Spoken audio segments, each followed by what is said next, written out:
Commercial gas उपलब्ध होत नाही याचा मोठा परिणाम पुण्यातील हॉटेल इंडस्ट्री नाश्ता सेंटर्सवर पाहायला मिळतोय।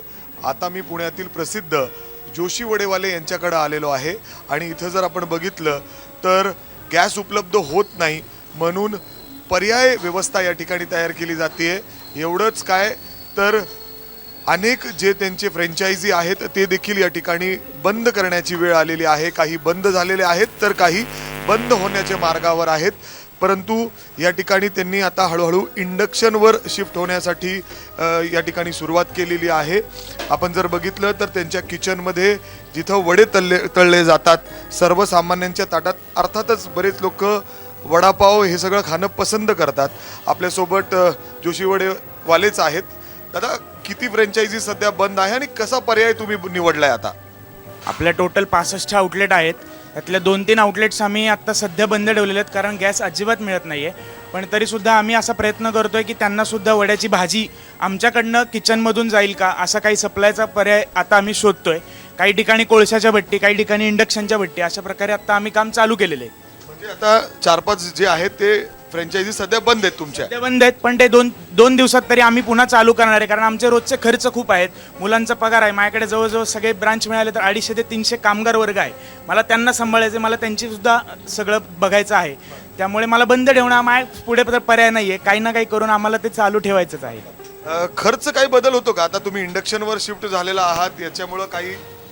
नक्कीच खर्चाचं ते बदल। आता इंडक्शनची कढई जी तुम्ही बघताय ती 1.25 लाख रुपयाला आम्ही ती नुसती कढईच घेतलेली आहे, तर ती ही मोठी इन्व्हेस्टमेंटही करावी लागलेली आहे। आणि आता लाईट बिलचं कळेलच, युनिट ज्या वेळेला महिन्याला बिल येईल त्यावेळेला ते वाढता खर्च तो जाणवणार आहेच। पण बंद ठेवण्यापेक्षा आता सध्या तर तोच मार्ग आम्हाला अवलंबावा। मग त्याच्या रेट्समध्ये काही बदल होऊ शकतात का? सध्या तरी आमचा तोच प्रयत्न आहे की सर्वसामान्यांच्या खिशाला परवडणारा हा 25 रुपयाचा वडापाव तो त्याच रेटला ठेवावा। जोपर्यंत आम्हाला जमते तोपर्यंत आम्ही ठेवणार, नंतर थोडाफार का होईना वाढवावा लागू शकतो।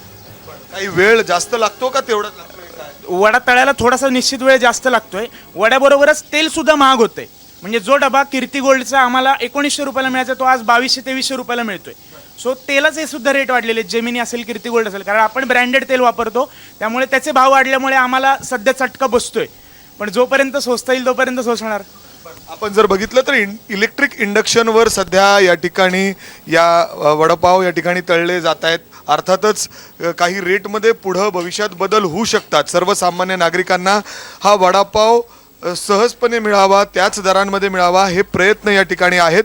आणि त्यामुळे जर आपण बघितलं तर अशा पद्धतीने सध्या इंडक्शनवर सध्या शिफ्ट होताना दिसत आहेत। पुण्यातील हे प्रसिद्ध वडापाववाले आहेत आणि आपण बघतोय की कशा पद्धतीने सध्या अनेक उद्योगधंद्यांवर याचा परिणाम होताना दिसतोय आणि त्याचाच फटका काही फ्रँचायझीज या ठिकाणी या जोशी वडेवाल्यांचे बंद झालेले आहेत, तर काही जे आहेत कशीबशी सुरू आहेत, काही ठिकाणी इंडक्शन, आणि अर्थातच मोठा फटका त्यांना देखील बसतोय। कॅमेरामॅन अमोल गवाळेसह मी मिकी घई, एबीपी माझा, पुणे। एबीपी माझा, उघडा डोळे बघा नीट।